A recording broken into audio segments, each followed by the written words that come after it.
Welcome to the AI Applied podcast. I'm your host, Jaden Schaefer. Each week, I cover breaking AI news, tools, and interview experts giving you actionable tips on applying AI into your career, job, workflows, and life.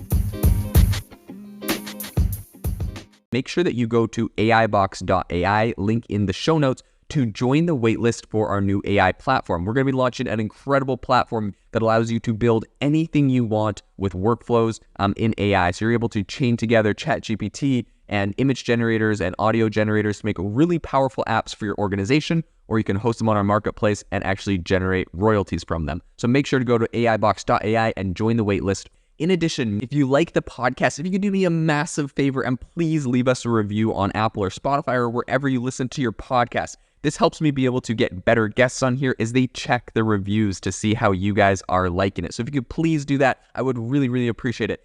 Today on the podcast, we are going to be talking about how to regulate AI like ChatGPT. And this is important because this kind of comes on the back of over the last few years, since 2021, the European Union has been working on a bill to regulate AI. And specifically, they're kind of focusing on these AI that they deem as high risk. So what's interesting is they were ready to kind of have this thing hashed out and put through, and then ChatGPT came out. And as we know, ChatGPT has been such a smashing success, and it's been so popular that it kind of has caused them to, they're essentially going to have to rewrite the bill, and they're going to have to go to town on it, because essentially what would have been considered high risk was generative AI, and specifically generative text AI. So ChatGPT would be labeled high risk, and it just, it's kind of a bummer because, on the one hand, however this bill goes, let's say they regulate ChatGPT, label it high risk, and make it so Europeans can't use it. That's pretty outrageous, because now all of a sudden you have Europe that has a massive disadvantage. I mean, they can use proxies and say they're American and whatever, but for the average person, not being able to use a really powerful tool like this is a big, obviously, setback. So I think they're going to be looking at this pretty closely. Apparently, they have a right-wing,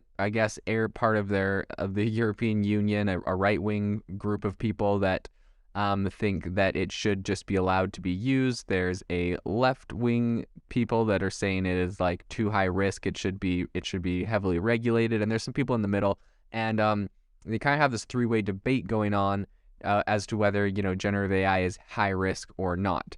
And so this is kind of going down from, first off, the European Commission, and then also the European Parliament and Council of the EU. So there's a bunch of different blocks that are all having to rewrite laws about this. And their number one thing that they're kind of saying is yeah, you can use it for generating text for hacking. And the problem with the whole thing is that, while some people can say these things are going to create fake news, blah blah blah, at the end of the day, there's an AI expert named Gary Marcus that says these systems have no ethical understanding of the world and have no sense of truth, and they're not reliable. So he's kind of like a vocal critic, obviously, of AI. And that's the thing. A lot of people are saying these are dangerous, they're inaccurate, yada yada. But at the end of the day, these are engines. They're just powerful algorithms. They can do a lot of different things by themselves, but they're not going to do anything that a person doesn't ask them to do. So it's kind of, it kind of brings back that age-old debate that is very common in America, which is, is it the gun or the user that should be regulated? Frankly, that's, I feel pretty much where it comes down to it. Is it the tool or is it the person using the tool? So it's kind of tricky, because obviously this is an incredibly powerful tool. There's a lot of good there's a lot of good things it can do. Then there's definitely bad things it can do. And, OpenAI on their part, obviously they don't like all this regulation. Obviously they're it's one of a threat on their matrix they're worried about. So they're trying to put in their own safeties so that people can't use this for dangerous things, hacking, writing, malicious code and making fake news and whatnot. But at the end of the day, I think it's probably going to get to a point where this thing's not going to get banned. It's powerful. People are going to get access to it, whether you want them to or not. If in the EU it was banned, perhaps it would only be criminals that would use it. It's the same age-old debate we have about a lot of different things. banned substances, whether that's drugs or guns. It's, pick your side of the debate. And it's interesting because, the whole idea of, calling this a risky tool was met with a lot of skepticism by the right-leaning political group in the European Parliament. And even parts of the liberal group. So Axel Voss, a prominent center-right lawmaker he has a formal say over the parliament's position, said that the amendment would make numerous activities high risk that are not risky at all. So, I think people are just worried. It's not just ChatGPT, but a lot of this generative AI, banning it might not actually be the play, and regulating it might just be a disadvantage to the areas that now can no longer use it. So, I think part of the whole conundrum is that even if it were to be banned, professional sectors like education, employment, banking, law enforcement, they all have to be aware of what it's capable of. Even if the EU said, no, this is terrible and dangerous, and we're just going to completely ban ChatGPT, all of a sudden, their police wouldn't understand it correctly, their people wouldn't understand it correctly, and that honestly just opens them up for, let's say, then criminals are the only ones using it, and the people that obey the law don't actually understand the technology well and what its limitations and what it's able to do well.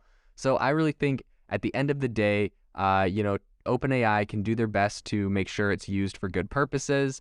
And I think that everyone should have access to it. The technology is too powerful. There's no way that's going to be shut down. People are going to use VPNs. They'll get around it because obviously this thing can help you be 10 times more productive. And so just like in schools, I don't think you're going to be able to kick it out of schools. I think we're just going to have to learn how we live in a world with generative AI, and what that means, what the changes are, what regulations we can have OpenAI do to make their platform more successful. If we push them too far, then there's going to be other companies that come out. So it's going to be interesting to see what happens. It's interesting because in an article in Politico on this topic, the author of the article asked ChatGPT what it should do. And it says, this is what ChatGPT said. It said, the EU should consider designating generative AI and large language models as high-risk technologies, given their potential to create harmful and misleading content. The chatbot responded when questioned on whether it should fall under the AI Act's scope.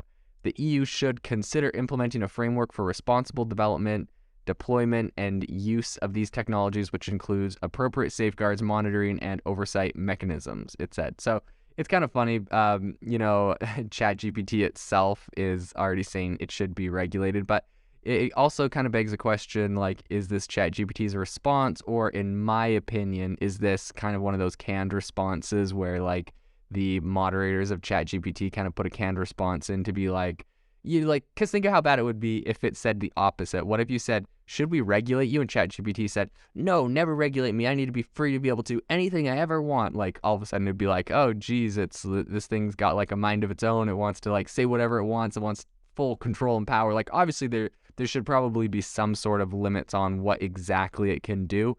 And so I think that OpenAI and the researchers over there are putting an over-cautious approach on it, which, has it saying things yeah, regulate me. Look, I'm not this crazy, AI that's going to take over the world. I'm willing to play by the rules or whatever. So I think that's pretty interesting, but I don't actually think that that is what the AI would say if it wasn't told to. So that's an interesting thing. And the problem is we don't really have any clarity. There is no transparency on what responses are kind of prompted and put on there, and what responses are organic just based off of the actual corpus of all the data that we have on the internet. So it'll be interesting to see how this plays out. It'll be interesting to see what regulations happen. But what do you guys think? Do you think ChatGPT should be regulated? Do you think this is dangerous? Hit me up on Twitter, Jaden_AI. If you are looking for an innovative and creative community of people using ChatGPT, you need to join our ChatGPT creators community. I'll drop a link in the description to this podcast. We'd love to see you there, where we share tips and tricks of what is working in ChatGPT. It's a lot easier than a podcast, as you can see screenshots, you can share and comment on things that are currently working. So if this sounds interesting to you, check out the link in the comment. We'd love to have you in the community.